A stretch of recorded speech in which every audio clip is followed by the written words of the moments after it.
जब 51 वर्षीय गैब्रियल वॉटमैन को 19 अप्रैल 2020 को कानून प्रवर्तन द्वारा गोली मार दी गई, जब उसने घातक हमलों की एक श्रृंखला को अंजाम दिया था। अब इसे 2020 नोवा स्कोटिया हमला कहा जाता है।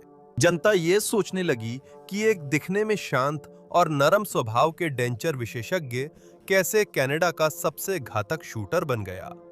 हालांकि जैसे जैसे मामला खुलता गया, यह सामने आया कि वॉटमैन कानून प्रवर्तन के लिए कोई अनजान व्यक्ति नहीं था, और जो चेहरा वह सार्वजनिक रूप से दिखाता था वो बस एक दिखावा था, एक मुखौटा। सतह के नीचे वोटमैन एक सनकी, नियंत्रित करने वाला और हिंसक व्यक्ति था, और फिर भी कानून प्रवर्तन को उसके खतरे के बारे में पता होने के बावजूद वो देश के इतिहास की सबसे भयानक गोलीबारी करने के लिए आजाद रहा। कानून प्रवर्तन कहाँ विफल रहा, और क्या वजह थी कि गैब्रियल वोटमैन वो विकृत हत्यारा बन गया जिसे हम आज जानते हैं। इस डॉक्यूमेंट्री में हम गैब्रियल वोटमैन और 2020 नोवा स्कोटिया हमलों, कनाडा की सबसे घातक गोलीबारी की जांच करते हुए इन सवालों पर रोशनी डालेंगे।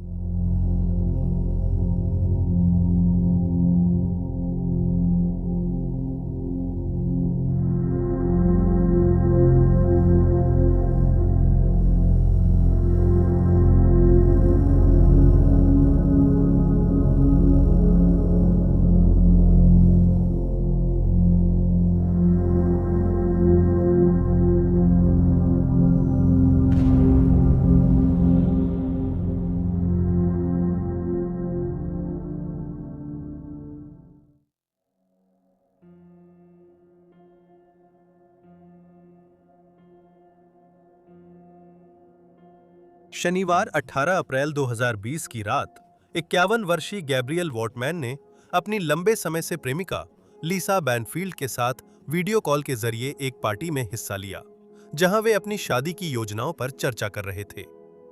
दोनों गैब्रियल वॉटमैन के वेयरहाउस में बैठे थे, जिसे उसने बार और फायरप्लेस के साथ रेनोवेट किया था।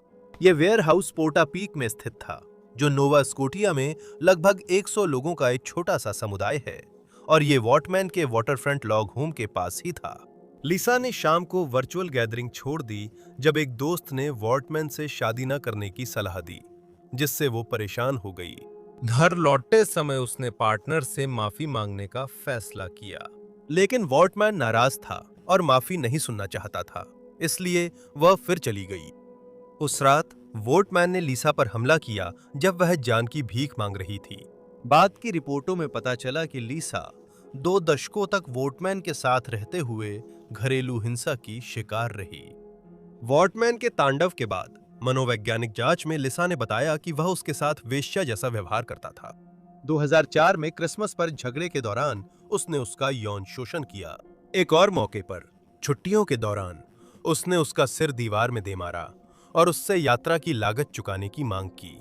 उसने उसे दोस्तों और परिवार से अलग किया और अक्सर प्रियजनों को नुकसान या मारने की धमकी दी। 18 अप्रैल को लौटते समय साथी पर हमला करने के बाद वॉटमैन ने उसे बांधकर, बाल पकड़कर घसीटा और नकली आरसीएमपी क्रूजर की पिछली सीट पर फेंक कर अकेला छोड़ दिया। जब वो उनके साझा संपत्ति पर वापस लौटा ताकि उस पर पेट्रोल छिड़क सके, साथ ही अपने गोदाम और अपनी कई अन्य गाड़ियों पर भी।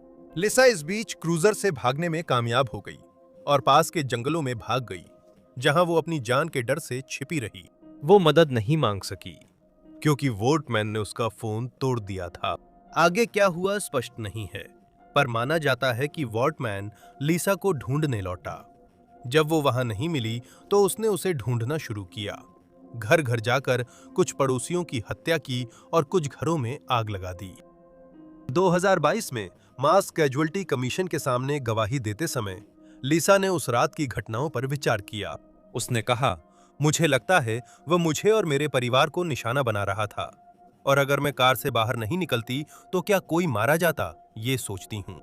उसने कहा, यह मुझे परेशान करता है क्योंकि मुझे लगता है कि शुरुआत में वह मुझे ही ढूंढ रहा था, वे लोग निशाना नहीं थे। जब उससे उसके साथी के पास मौजूद बंदूकों के बारे में पूछा गया तो लिसा ने बताया कि उसे पता था कि उसके पास उनका लाइसेंस नहीं है, लेकिन उसने ये भी जोड़ा कि उसने कभी उसे रिपोर्ट करने के बारे में नहीं सोचा। अगर हमारी लड़ाई होती तो वह मुझे डराने के लिए सिर पर बंदूक रख देता और कहता कि सिर उड़ा सकता है।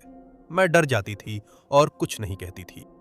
पुलिस अधिकारी सबसे पहले रात 10:26 बजे मौके पर पहुंचने लगे, जो कि पहली 9 एक-एक कॉल्स किए जाने के लगभग 30 मिनट बाद था। इलाके के निवासियों ने लगभग 10:02 बजे से ही गोलियों की आवाज और कई जगह अचानक आग लगने की घटनाओं को लेकर अधिकारियों को सतर्क कर दिया था। कनाडाई डॉक्यूमेंट्री द फिफ्थ एस्टेट के अनुसार पहली इमरजेंसी कॉल उसी महिला ने की थी जिसके पति को वॉटमैन ने गोली मारी थी। फोन पर बात कर रही महिला को बच्चों की सुरक्षा के लिए बेडरूम का दरवाजा बंद करते समय गोली मार दी गई और उसकी मौत हो गई। वॉटमैन ने आग लगाने की कोशिश की, लेकिन दोनों बच्चे सुरक्षित बाहर निकल गए। तीसरे बच्चे, जो उस समय घर पर नहीं था, ने कहा कि वॉटमैन ने उनके पिता को इसलिए निशाना बनाया क्योंकि उनके पास कई राइफलें थीं जो स्प्री किलर की योजनाएं रोक सकती थीं। 22:05 बजे जब स्थानीय लोग आपातकालीन सेवाओं को कॉल करना शुरू ही कर रहे थे, वॉटमैन अपने घर लौट आया, जो उसने पेट्रोल डालकर जला दिया था, और वो जल्दी ही आग की लपटों में घिर गया। सड़क पार एक महिला ने खुद को पुलिस अधिकारी समझा और वॉटमैन के पास गई तो उसने उसे गोली मार दी। हमले के बाद जांचकर्ताओं ने निष्कर्ष निकाला कि वॉटमैन पुलिस के पहुंचते ही वहां से चला गया था। एक चश्मदीद गवाह ने लगभग 10:35 बजे एक वाहन को एक खेत से गुजरते हुए देखा था। समय बीतने पर आरसीएमपी ने माना कि उनकी पहली थ्योरी गलत थी और वॉटमैन घटनास्थल से अधिकारियों के आने के 19 मिनट बाद लगभग 10:45 बजे रात को भागा। बताया जाता है कि उसने अपनी कार को एक ब्लूबेरी के खेत के साथ वाली कच्ची सड़क से निकाला, जो एक ऐसा रास्ता था जिसे अधिकारियों ने बंद नहीं किया था और ये मोहल्ले से बाहर निकलने का एक अनमैप्ड रास्ता था। आरसीएमपी के पहुंचने के थोड़ी ही देर बाद उनके पास एक आदमी आया जिसने बताया कि उसे उसके पड़ोसी ने गोली मार दी है, जिसे वह गैब कहता है, और गैब एक ऐसी कार चला रहा था जो आरसीएमपी क्रूजर जैसी दिखती थी। इसके बाद पुलिस अधिकारियों ने बैकअप के लिए बुलाया, जिससे आरसीएमपी क्रिटिकल इंसिडेंट्स यूनिट मौके पर पहुंची। इस यूनिट को वॉटमैन की तलाश और इलाके की घेराबंदी की जिम्मेदारी दी गई थी। Canine units, emergency response team के सदस्य, संकट वार्ताकार और बम निरोधक दस्ते सभी को पोर्टा पीक भेजा गया ताकि हमले के बाद की स्थिति में मदद की जा सके। पड़ोसियों द्वारा दी गई जानकारी का उपयोग करते हुए आरसीएमपी ने गैब्रियल वॉटमैन की पृष्ठभूमि की जांच शुरू की और उसकी गाड़ियों के बारे में पता लगाया, जिसमें 3 फोर्ड टॉरस कारें भी शामिल थीं, जिन्हें पहले पुलिस कारों के रूप में इस्तेमाल किया गया था। इनमें से 2 गाड़ियां पोर्टा पीक में वॉटमैन की संपत्तियों पर मिली। तीसरी डार्टमाउथ में मिली, जहां 51 वर्षीय गैब्रियल वॉटमैन का भी एक घर था। अधिकारियों को वॉटमैन की चौथे निष्क्रिय आरसीएमपी क्रूजर की जानकारी नहीं थी, जिसमें उसने अपनी साथी को डाला था, लेकिन वो भागने में सफल हो गई। इस कार की नंबर प्लेट और रजिस्ट्रेशन नहीं था।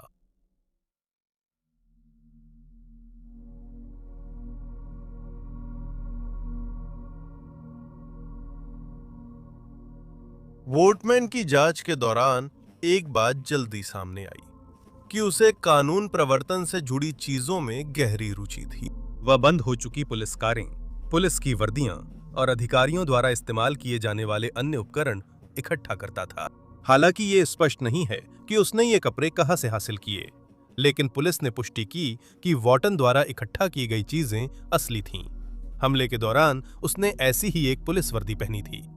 मार्च से सितंबर 2019 के बीच वॉटमैन ने सरकार की ऑनलाइन नीलामी वेबसाइट से 4 बंद हो चुकी royal Canadian mounted police cruiser खरीदी थीं।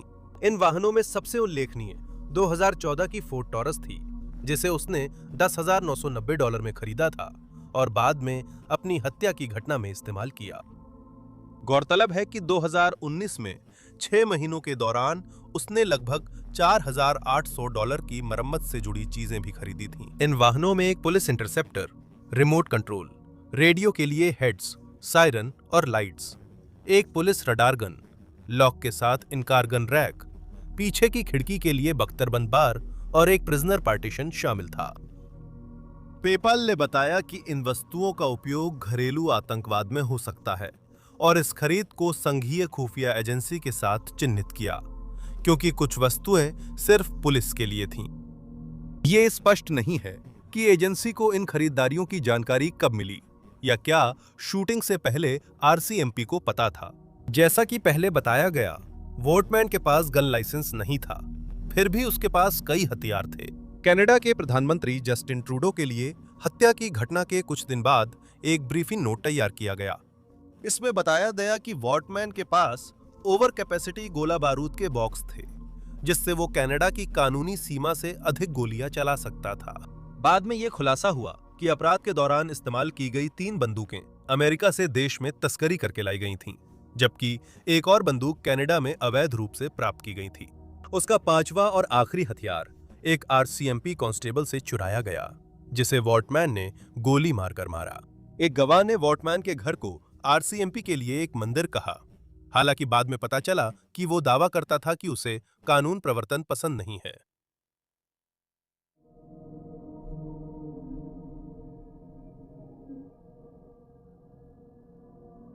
सिर्फ पोर्टोपिक में ही अधिकारियों को 13 शव मिले। ये 13 पीड़ित निम्नलिखित हैं: जेमी और ग्रेग ब्लेयर, पीटर और जॉय बॉन्ड, कोरी एलिसन, लीसा मैकली, जोलीन ओलिवर, एरन टक और 17 साल की एमिली टकडॉन मैटसन और फ्रैंक गुलिचिन और एलिजाबेथ जोएन थॉमस और जॉन जाल। 18 अप्रैल की आधी रात से पहले नोवा स्कोटिया आरसीएमपी ने ट्वीट कर पोर्टापीक इलाके से दूर रहने और दरवाजे बंद रखने की सलाह दी। इस बयान के बाद पुलिस ने कोई सार्वजनिक अलर्ट या अतिरिक्त जानकारी नहीं दी।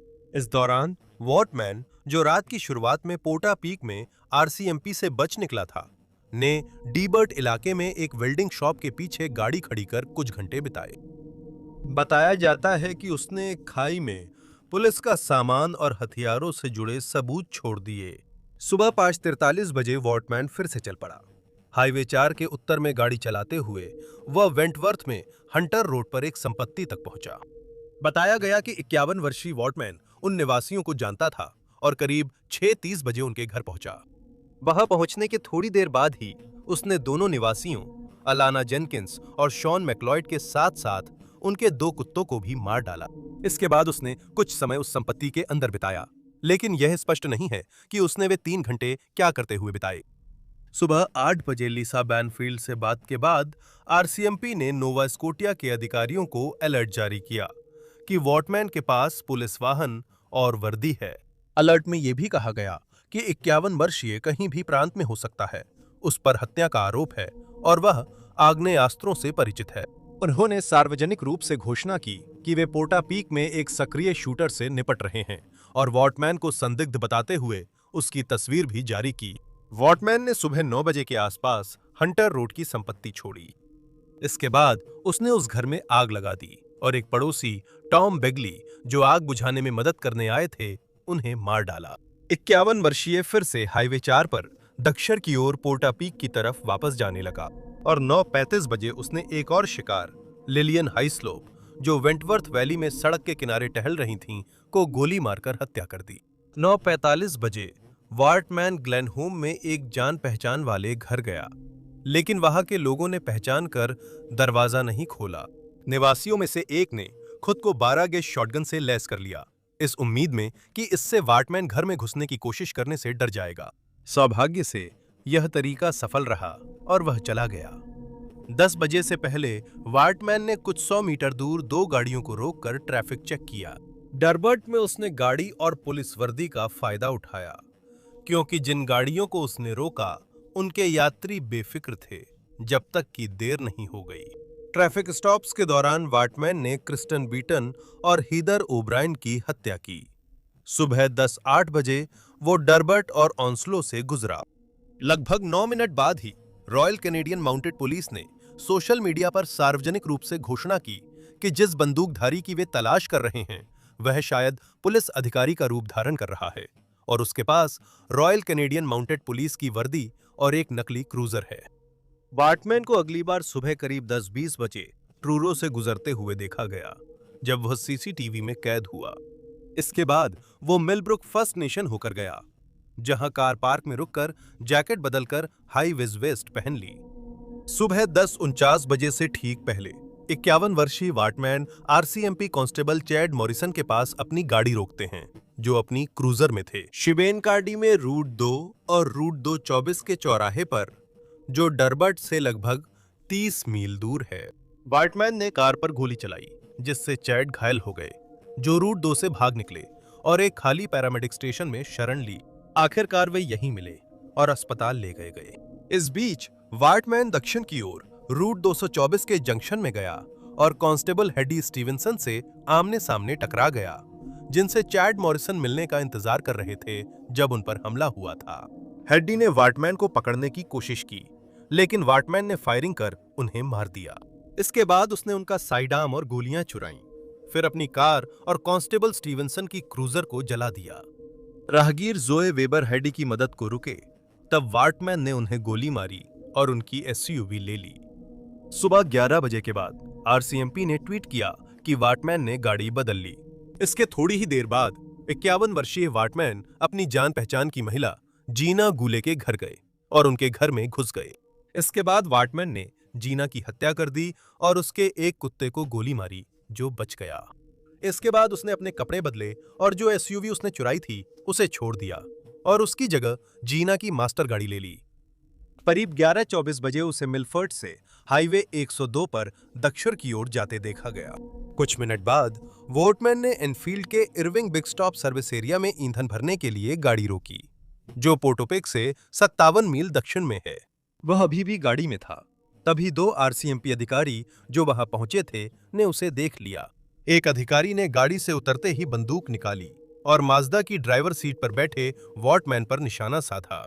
जैसे ही वाटमैन ने सिर पर बंदूक रखकर गोली चलाई, आरसीएमपी अधिकारियों ने भी फायर किया। उसकी मौत सुबह 11:40 बजे पुष्टि हुई।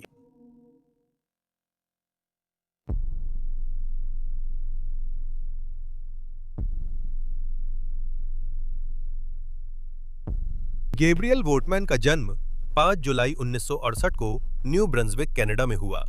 उनका पालन पोषण मोनक्टन में माता-पिता पॉल और एवलिन ने किया। उनका एक जैविक भाई जेफ सैमुएल्सन था, जिसे उनके माता-पिता ने 1970 में जन्म के बाद गोद दे दिया था। जेफ ने 2010 में पहली बार अपने जैविक परिवार से मुलाकात की। वाटमैन के पिता घुमंतू सेल्समैन थे और अक्सर घर से दूर रहते थे। वयस्क होने पर वाटमैन डेंचर विशेषज्ञ बने और हैलिफैक्स व डार्टमाउथ में 2 क्लिनिकों के मालिक परिचालक थे। 51 साल के वाटमैन के पास नोवा स्कोटिया में हैलिफैक्स, डार्टमाउथ और पोर्टापिक जैसी कई संपत्तियां थीं। उनकी संपत्ति, जिसमें 6 संपत्तियां और 3 कंपनियां शामिल थीं, की कीमत 2.1 मिलियन कनाडाई डॉलर आंकी गई थी। वाटमैन ने अपनी अधिकतर संपत्ति अपने करीबी दोस्त और व्यवसायी टॉम इवांस से विरासत में पाई थी, जो एक बदनाम वकील थे। 80 के दशक के अंत और 90 की शुरुआत में कई अपराधों में दोषी पाए जाने के बाद टॉम इवांस ने बार से निष्कासन से पहले इस्तीफा दे दिया था। 2009 में मृत्यु से पहले इवांस ने वाटमैन को अपनी संपत्ति का निष्पादक और वारिस बना दिया था। दोनों के बीच 19 साल के उम्र के अंतर के बावजूद उनका रिश्ता काफी गहरा था। वाटमैन ने 2010 में कहा था कि वे दोनों बचपन से ही दोस्त थे। इवांस ने दोस्त को जो संपत्ति दी थी, उसमें रूगर मिनी 14 राइफल भी थीं, जिसे वाटमैन ने बाद में हत्या में इस्तेमाल किया। दोनों पुरुषों से परिचित लोगों ने बताया कि ये दोनों अमेरिका जाकर पैसे कमाते थे और इवांस की नावों का इस्तेमाल कर सीमा पार सिगरेट, शराब और अन्य अवैध सामान की तस्करी करते थे। वाटमैन के चाचा ग्लेन ने याद किया कि पहली बार इवांस से मिलते ही उन्हें लगा वो आदमी ठीक नहीं है, और ये बात वाटमैन के माता-पिता को भी बता दी थी। इवांस 1980 के दशक में फ्रेडरिकटन, न्यू ब्रंसविक के प्रसिद्ध वकील थे, जिन्हें खतरनाक और बेहद मनोरंजक माना जाता था। जहां एक ओर वे वसीयतों और तलाक के मामलों को संभालते थे, वहीं उन्होंने आपराधिक कानून की भी प्रैक्टिस की। हालांकि उनके अपने कानूनी समस्याओं के कारण उनका करियर मुश्किल से ही शुरू हो पाया। 1987 में एक नाबालिग को शराब देने के दोष में उन्हें लॉ सोसाइटी ने 1 साल के लिए निलंबित किया। उसी साल उन्हें अवैध रूप से आग्नेयास्त्र उपयोग के मामले में दोषी ठहराया गया। उन्हें 1 साल की निलंबित सजा, 1 साल की प्रोबेशन और हथियार रखने पर रोक मिली। 1990 में उन्हें एक नाबालिग लड़के के साथ यौन शोषण करने और उसे शराब पिलाने के आरोप में दोषी ठहराया गया। उन्होंने इस सजा के खिलाफ अपील की, लेकिन अपील खारिज कर दी गई। एवांस ने दोषी करार दिए जाने से 4 दिन पहले वकील के पद से इस्तीफा दे दिया था और हालांकि वे वकालत से निष्कासित होने से बच गए, लेकिन उन्होंने फिर कभी वकील के रूप में काम नहीं किया। एवांस के आपराधिक स्वभाव के बावजूद वॉटमैन के किसी करीब ने दोनों के बीच अपमानजनक संबंध नहीं माना। अगर कुछ कहा जाए तो एवांस को वॉटमैन के लिए एक पिता जैसा बताया गया है। एवांस के एक करीबी दोस्त ने कहा, एवांस ने वॉटमैन को उस पेशेवर इंसान के रूप में ढाला जो वो आगे चलकर बना, मेरी राय में। लेकिन उन्होंने उसे और भी कई तरीकों से ढाला। कुछ अटकलें हैं कि वॉटमैन एवांस से जुड़ गया और उसे एक पिता जैसी शख्सियत के रूप में देखने लगा, क्योंकि उसका बचपन परेशानियों और उथल-पुथल से भरा हुआ था। वॉटमैन के चाचा ग्लिन ने मीडिया से कहा कि वॉटमैन के पिता पॉल बहुत अत्याचारी थे। उन्होंने बताया, उसने उसे कभी बच्चा नहीं समझा, बल्कि जानवर जैसा व्यवहार किया। उन्होंने वो समय याद किया जब वो कुछ महीनों के लिए पॉल, इवलिन और वॉटमैन के साथ हैमिल्टन में रहे थे, जहां उन्हें पता चला कि पॉल ने अपने पिता की हिंसा अपना ली है। एक बार उन्होंने शादीशुदा जोड़े के कमरे से चीख सुनी। ग्लिन ने सॉल्टवायर को बताया, मैं दौड़ता हुआ गया, दरवाजा खोला और देखा पॉल इवलिन की छाती पर बैठा उसकी गर्दन दबा रहा था। पॉल ने देखा कि उसे देखा जा रहा है तो उसने पत्नी को छोड़ दिया। वॉटमैन, जो करीब 1 साल का था, ये सब देख रहा था। फिर ग्लिन ने बच्चे को कुछ समय के लिए उसकी दादी यानी पॉल और ग्लिन की मां के पास छोड़ने का सुझाव दिया, जिसे वॉटमैन के माता पिता ने मान लिया। ग्लिन ने कहा, मैं उसे दूर ले जाना चाहता था क्योंकि मैं उससे प्यार करता था। करीबी परिवार वालों ने बताया कि पॉल और एवलिन के रिश्ते कभी नहीं सुधरे और वो हमेशा उसकी हिंसा का शिकार रही। जैसे जैसे वॉटमैन बड़ा हुआ, वो भी अपने पिता का शिकार बन गया। उसे चालाक, अधिकार जताने वाला और हिंसक बताया गया। 2020 की हत्या की होड़ के बाद वॉटमैन को भी ठीक उसी तरह से वर्णित किया गया। परिवार के करीबी गवाह ने नाम न बताने की शर्त पर कहा कि पॉल ने धीरे धीरे अपने बेटे को तोड़कर उसे वही राक्षस बना दिया जो वो मध्य आयु में था। पॉल का गुस्सा ऐसा था कि बचपन की सबसे मामूली गलती या छोटी सी शरारत भी उसे हिंसक गुस्से में ला देती थी। उसने घमंड से बताया कि उसने अपने 9 साल के बेटे से पालतू कुत्ते को इसलिए मरवाया क्योंकि बेटे ने उसका मल नहीं उठाया था। 4 साल पहले जब वॉटमैन 5 साल का था, उसके पिता उसके बेबी ब्लैंकेट से तंग आकर उसे उसके सामने जला दिए थे। लेकिन पॉल रातों रात हिंसक अत्याचारी नहीं बना। उसके 4 भाई बहन थे जो बचपन में भी उससे डरते थे। ग्लिन ने याद किया, जब मैं बच्चा था वो मुझे लगभग हर दिन बुरी तरह पीटता था और मैं आज भी उससे डरता हूं। पॉल और ग्लिन के पिता स्टैनली भी बुरे अत्याचार के जिम्मेदार थे। ग्लिन ने अपने पिता को सूअर जैसा कहा और बताया कि उनका बड़ा भाई भी वैसा ही था। उसने कहा कि स्टैनली ने मेरी जिंदगी में हमेशा बुरा व्यवहार किया। वो कभी पिता नहीं बनना चाहिए था। उनके दादा जॉर्ज भी अपने खराब व्यवहार के लिए जाने जाते थे। डलहौजी यूनिवर्सिटी के मनोविज्ञान प्रोफेसर साइमन शेरी ने कहा कि बच्चे की परवरिश ये तय करती है कि उसमें साइकोपैथिक गुण विकसित होंगे या नहीं और किस स्तर तक होंगे। नील, पॉल और ग्लीन के एक और भाई का मानना था कि हमेशा छोटे अपराध करने वाले पॉल ने वॉटमैन को जीवन का सबक सिखाया। ये ज्यादा मायने नहीं रखता कि आप अपराध करते हैं या नहीं, असली गलती तो पकड़े जाना है। पॉल अभी भी 2020 तक छोटे मोटे अपराध कर रहे थे जब उन पर कॉस्टको से रेजर ब्लेड चुराने के बाद चोरी का आरोप लगा। नील को याद है, जब पॉल परिवार को ड्राइव इन थिएटर ले जाते थे तो एवलिन को टिकट के पैसे बचाने के लिए कार की डिक्की में छुपा देते थे। नील का मानना है कि वॉटमैन ने यह व्यवहार देखा और अपनाया। साथ ही बताया कि वॉटमैन और उसके पिता का उद्देश्य पैसे बचाना नहीं, बल्कि सिस्टम को मात देना और खुद को सबसे चालाक साबित करना था। उन्हें लगता है कि वॉटमैन के मामले में ये खास तौर पर सही है क्योंकि 2009 में टॉम इवांस की मौत से वो करोड़पति बन गया था। वॉटमैन की ईयरबुक में लिखा था कि वो आरसीएमपी में शामिल होना चाहता था। लीसा ने जांचकर्ताओं से कहा कि वह कानून प्रवर्तन से नफरत करता था और खुद को उनसे श्रेष्ठ मानता था। ये भी कहा गया है कि वॉटमैन खुद को 1 दशक लंबी गिरावट में पाता था जब उसने 2009 में यह पता लगाया कि उसका एक जैविक भाई है जिसे गोद दे दिया गया था और उसे प्यार करने वाले माता पिता के साथ सामान्य जीवन जीने का मौका मिला था। जिस गुमनाम गवाह का हमने जिक्र किया था, उसने सॉल्टवायर को बताया, सोचिए, 40 साल की उम्र में यह जानना और धोखे व नरक जैसी जिंदगी के बाद वह कैसा महसूस करता होगा। उसके भाई को बचने का मौका मिला, लेकिन उसे वही हालात झेलने पड़े। ये बात उसे अंदर से तोड़ गई। हालांकि वॉटमैन के भाई ने उसके और उनके माता पिता के साथ अच्छे संबंध बनाने की कोशिश की, लेकिन कुछ ही सालों में जब वे मिले तो सब कुछ जल्दी ही खत्म हो गया। एक गवाह ने बताया कि 2013 में जाने के बाद जेफ ने फिर भाई से बात नहीं की। उसे सिर्फ इतना पता था कि वो नैतिक रूप से दिवालिया है। ये तब हुआ जब जेफ को वॉटमैन का बड़ा हथियार संग्रह मिला, जिसमें ऑटोमेटिक हथियार और एक ग्रेनेड थे। बाद में उसने जैविक माता पिता से रिश्ता भी खत्म कर दिया। वॉटमैन का अपने माता पिता से वयस्कता में रिश्ता मुश्किल था। एक बार परिवार के साथ क्यूबा की छुट्टी पर लीसा ने याद किया कि उनके पार्टनर ने पॉल का सिर पूल में पटक दिया था और वहां हर जगह खून फैल रहा था। जब दोनों के बीच झगड़ा हो गया था, क्योंकि पॉल ने यह मानने से इनकार कर दिया था कि उसने बचपन में वॉटमैन के साथ बुरा व्यवहार किया था। उसने कहा कि वॉटमैन का अपने माता पिता से कोई संबंध नहीं था और घर की मिल्कियत पर विवाद के बाद परिवार से रिश्ता तोड़ लिया था। लिसा ने यह भी बताया है कि वॉटमैन ने उसे कहा था कि उसे लगता है उसकी मां ने उसे उसके पिता के अत्याचार से नहीं बचाया और इसी वजह से लिसा को लगा कि उसके मन में महिलाओं के लिए कोई इज्जत नहीं थी और ना ही अपने पिता के लिए कोई सम्मान था। क्यूबा की घटना के बाद पॉल ने लिसा से कहा, मैं अपनी पत्नी और बेटे के साथ कमीना था।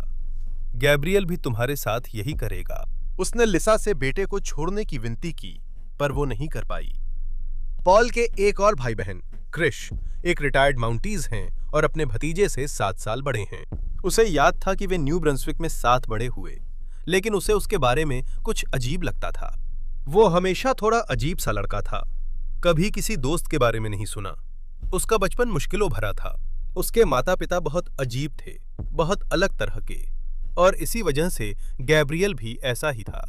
वह बहुत सारी गड़बड़ियां थीं। क्रिश ने कहा कि जब उसे पता चला कि वॉटमैन कनाडा की सबसे भयानक गोलीबारी के लिए जिम्मेदार है, तो वो हैरान नहीं हुई। उसने कहा, मुझे पता था कि वो कभी भी किसी की हत्या या गंभीर नुकसान कर सकता है। मैं सोचता था कि वो अपने माता पिता या लीसा बैनफील्ड को मार सकता है, पर नहीं सोचा था कि वो इतना बड़ा तांडव करेगा।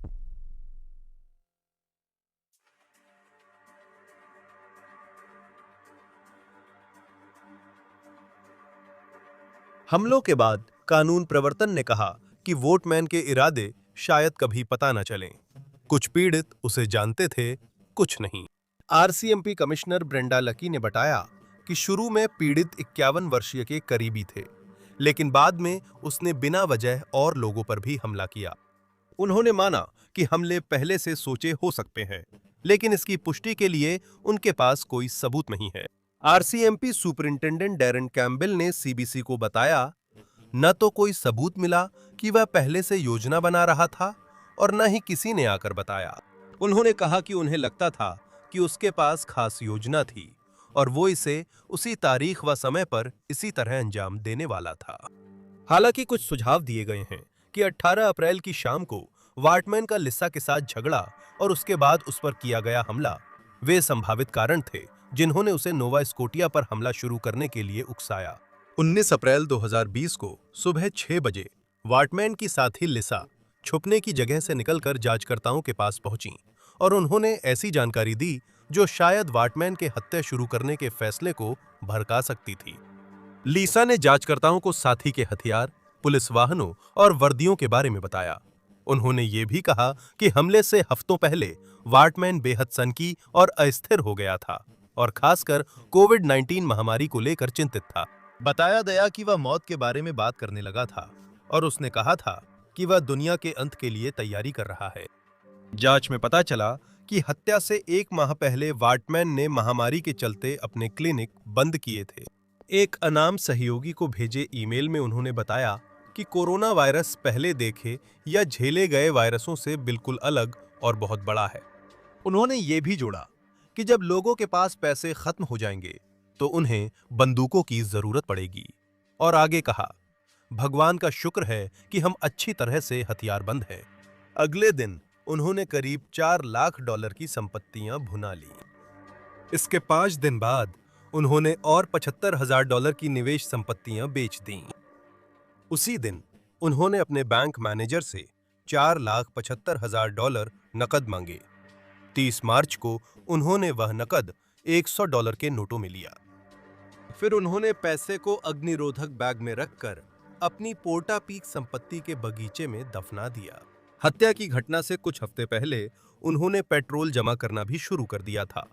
वॉकमैन द्वारा $500 से $600 मूल्य का पेट्रोल खरीदा गया था। पड़ोसियों ने देखा कि वह शराब की लत से जूझ रहे थे और सुना कि वह शवों को ठिकाने लगाने के लिए चूना और म्यूरिएटिक एसिड होने का घमंड करते थे।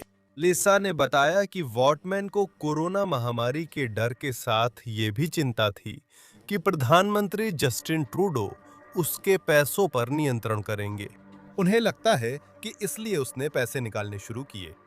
ग्लोबल न्यूज से विशेषज्ञों ने कहा कि वॉटमैन की हिंसक प्रवृत्ति, सनक और बंदूकें जमा करने की रुचि जैसे व्यवहार अक्सर सामूहिक हत्यारों से जुड़े होते हैं।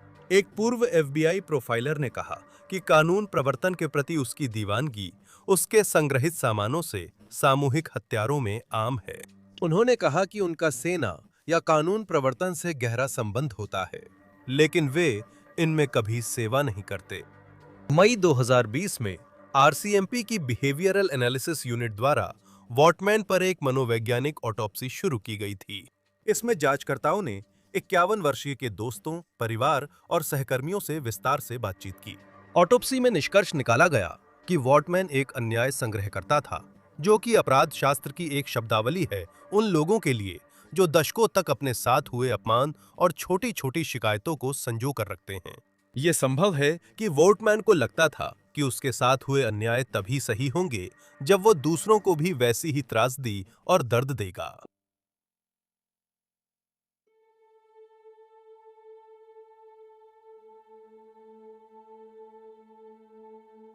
इस घटना के बाद RCMP को सक्रिय शूटर प्रतिक्रिया के लिए कड़ी आलोचना झेलनी पड़ी। अप्रैल 2020 में नोवा स्कोटिया में हुई सामूहिक हत्याकांड की संयुक्त संघीय प्रांतीय आयोग या मास कैजुअल्टी कमीशन अक्टूबर 2020 में इस गोलीबारी की सार्वजनिक जांच के रूप में स्थापित किया गया था। कमीशन ने अपनी अंतिम रिपोर्ट 30 मार्च 2023 को जारी की और इसमें कानून प्रवर्तन की कड़ी आलोचना की गई। इसने पुलिस को सक्रिय शूटर के बारे में जनता को चेतावनी न देने, ऐसे घटनाओं के लिए खराब तैयारी और जवाबदेही की कमी के लिए दोषी ठहराया। रिपोर्ट की 130 सिफारिशों में से आधे से अधिक रॉयल कैनेडियन माउंटेड पुलिस पर लक्षित थीं। अन्य सिफारिशों में पीड़ितों के लिए बेहतर सहायता फंडिंग, एक समर्पित संगठन की स्थापना, बंदूक स्वामित्व पर कड़े प्रतिबंध और अलर्ट रेडी सिस्टम में सुधार शामिल थे। रॉयल कैनेडियन माउंटेड पुलिस की सबसे बड़ी आलोचनाओं में से एक ये थी कि उसने अलर्ट रेडी, जो कनाडा की आपातकालीन जनसंख्या चेतावनी प्रणाली है, का उपयोग सक्रिय शूटर और उसके द्वारा पैदा किए गए खतरे के बारे में जनता को सूचित करने के लिए नहीं किया। इसके बजाय पुलिस ने जानकारी देने के लिए सोशल मीडिया का इस्तेमाल किया। पुलिस अधिकारियों ने दावा किया कि वे अपने ट्विटर और फेसबुक फीड को बार-बार अपडेट कर रहे थे। वॉटमैन के हमले वाले क्षेत्रों में इंटरनेट और मोबाइल डेटा कमजोर थे और वहां अधिकतर बुजुर्ग रहते थे, जो शायद सोशल मीडिया नहीं इस्तेमाल करते। यह भी देखा गया है कि घटना के समय RCMP वॉटमैन की तलाश हेलीकॉप्टर से नहीं कर पाई, क्योंकि उनके पास जो एकमात्र विमान था वो रखरखाव के कारण उपलब्ध नहीं था। उन्होंने यह कहने में भी कई घंटे लगा दिए कि वे सक्रिय शूटर की स्थिति संभाल रहे हैं। 19 अप्रैल की सुबह 8 बजे तक कानून प्रवर्तन अधिकारी ट्वीट कर रहे थे कि वे एक फायर आर्म्स शिकायत का जवाब दे रहे हैं। यह भी 10 बजे के बाद ही पता चला कि शूटर शायद रॉयल कैनेडियन माउंटेड पुलिस अधिकारी के रूप में भेष बदल कर आया था। कई घंटों तक पहले पहुंचे लोग और पुलिस तय नहीं कर पाए थे कि वॉटमैन पकड़ा गया है या नहीं, जैसा रिकॉर्डिंग से साबित होता है। कुछ अन्य अधिकारियों का मानना था कि 51 वर्षीय व्यक्ति पहले ही मर चुका है। उसने अपनी जलती हुई संपत्तियों में से एक के अंदर खुद अपनी जान ले ली थी। ऑन्स्लो बेलमोंट फायर हॉल में भी एक घटना हुई थी, जिसे हमले के पीड़ितों के लिए एक आश्रय स्थल के रूप में स्थापित किया गया था, पोर्टा पीक में। इसमें 2 RCMP अधिकारियों ने एक आपातकालीन प्रबंधन अधिकारी को वॉटमैन समझ लिया और बिना चेतावनी के गोली चला दी।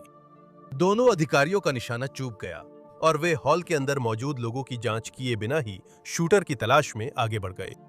हॉल में मौजूद लोगों ने बताया कि अचानक गोलियां चलने लगीं। स्वयंसेवी फायर फाइटर डैरिल करी ने कहा, "यह मेरी जिंदगी का सबसे बुरा पल था। लोग उस दिन की गंभीरता या मौत के कितने करीब थे, ये नहीं समझते। मुझे नहीं लगता।" इस स्थिति ने हॉल के दर्जनों निवासियों को आघात या फिर से आघात का शिकार बना दिया। इसके बाद आरसीएमपी ने इस घटना की जांच करने का वादा किया। यह ध्यान देने योग्य है कि वोटमैन का आपराधिक रिकॉर्ड नहीं था, फिर भी वे पुलिस के लिए अजनबी नहीं थे। 2002 में उन्होंने हमला करने का दोष स्वीकार किया और उन्हें 9 महीने की प्रोबेशन दी गई। उन पर हथियार रखने पर भी प्रतिबंध लगाया गया और उन्हें एंगर मैनेजमेंट थेरेपी में शामिल होने का आदेश दिया गया। रॉयल कैनेडियन माउंटेड पुलिस को वॉटमैन के हिंसक व्यवहार की 4 बार जानकारी दी गई थी, जिससे कुछ लोगों ने सवाल उठाया कि अधिकारियों ने 51 वर्षीय के नोवा स्कोटिया में हमला करने से पहले सही कार्रवाई क्यों नहीं की। जून 2010 में वॉटमैन ने माता-पिता को धमकाया, जिससे जांचकर्ता उन पर ध्यान देने लगे। हालांकि सबूतों की कमी के कारण हैलिफैक्स रीजनल पुलिस उनके खिलाफ कोई कार्रवाई नहीं कर सकी। मई 2011 में ट्रूरो पुलिस को एक गुमनाम स्रोत से वॉटमैन के हथियार सीडी संग्रह और पुलिसकर्मी को मारने की इच्छा की सूचना मिली। स्रोत ने वॉटमैन की मानसिक स्वास्थ्य समस्याओं का जिक्र किया और बताया कि वो हमेशा हैंडगन रखता था। यह सूचना नोवा स्कोटिया पुलिस को दी गई क्योंकि मामला उनके क्षेत्र में था। हालांकि तब कोई कदम नहीं उठाया गया और प्रवक्ता ने कहा कि उन्हें नहीं पता उस समय क्या किया गया। आरसीएमपी की रिटेंशन पॉलिसी के तहत इस सूचना से जुड़े रिकॉर्ड उनके सिस्टम से हटा दिए गए हैं। 2013 में ब्रेंडा फोर्ब्स, जो उस समय पोर्टर पीक में वॉटमैन की पड़ोसी थीं, ने वॉटमैन को लिसा पर हमला करते देख आरसीएमपी को रिपोर्ट किया था। ब्रेंडा ने कहा कि उसने लिसा को जमीन पर गिराकर उसका गला दबाया और पीटा। हालांकि ब्रेंडा ने लिसा को मदद लेने के लिए प्रोत्साहित करने की कोशिश की, लेकिन उसे याद है कि लिसा पुलिस के पास जाने से डर रही थी क्योंकि वॉटमैन ने उसके परिवार को धमकी दी थी। वॉटमैन के चाचा ग्लीन हमले के दौरान वहां थे, लेकिन उन्होंने शामिल होने और आरसीएमपी को रिपोर्ट करने से इनकार किया। ब्रेंडा जानती थी कि वॉटमैन के पास अवैध हथियार है और उसने ये पुलिस को बताया था। आरसीएमपी ने शूटर के खिलाफ कार्रवाई से इनकार किया क्योंकि लिसा पुलिस से बात नहीं चाहती थी। आखिरकार ब्रेंडा ने वो इलाका छोड़कर वॉटमैन और उसके धमकी भरे व्यवहार से बचने के लिए एल्बर्टा चली गई। सीबीसी ने हमले के बाद वॉटमैन का चिकित्सा इतिहास जारी किया। चिकित्सा रिकॉर्ड से पता चला कि 51 वर्षीय को साल 2000 में मनोचिकित्सक के पास भेजा गया था। उन्होंने 4 बार मनोचिकित्सक से मुलाकात की और उनके चार्ट में लिखा था नार्सिसिस्टिक पर्सनैलिटी। इन मुलाकातों की ज्यादा जानकारी नहीं है। वॉटमैन ने 2009 में उच्च रक्तचाप के लिए डॉक्टर सिंथिया फोर्ब्स से भी मुलाकात की थी। यह उल्लेख किया गया था कि उन्हें शराब की लत का इतिहास था। उस समय फोर्ब्स ने वॉटमैन को सलाह दी थी कि वे तनाव से निपटने के लिए किसी से मिलें, लेकिन उन्होंने कहा कि उन्हें इसमें कोई दिलचस्पी नहीं है। वॉटमैन ने फोर्ब्स से फिर 2018 तक दोबारा मुलाकात नहीं की। उसके बाद से 2020 तक वे सौम्य उच्च रक्तचाप के इलाज के लिए उनसे 7 बार मिले।